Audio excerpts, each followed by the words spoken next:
আসসালামু আলাইকুম। বিসমিল্লাহির রহমানির রহিম। আপনারা জানেন এই যে গত 3 দিন যাবৎ ভারী বর্ষণের কারণে আমাদের ইসলামপুরের বিভিন্ন জায়গায় পাহাড় ধস এবং পানির প্রবল স্রোতে অনেক রাস্তাঘাটের ক্ষয়ক্ষতি হয়েছে, অনেক ঘরবাড়ির ক্ষয়ক্ষতি হয়েছে। আমরা আমাদের প্রিয় নেতা, আমাদের অভিভাবক, রাঙ্গুনিয়ার অভিভাবক হোমাম কাদের চৌধুরীর নির্দেশনায় আমরা আজকে এই যে রাস্তাঘাট এবং যে ঘরগুলো ক্ষয়ক্ষতি হয়েছে সেগুলো পরিদর্শনে আমরা এসেছি।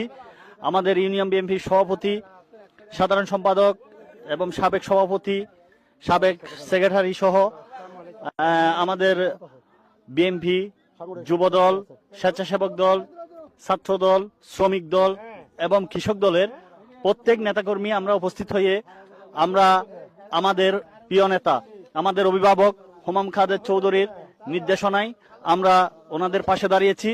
ইনশাল্লাহ এভাবে আমরা প্রতিটি দুর্যোগেই আমরা আমাদের এলাকার জনগণের, ইসলামপুরের সাধারণ জনগণের পাশে থাকবো এই আশা ব্যক্ত করে আমি আমার বক্তব্য শেষ করলাম।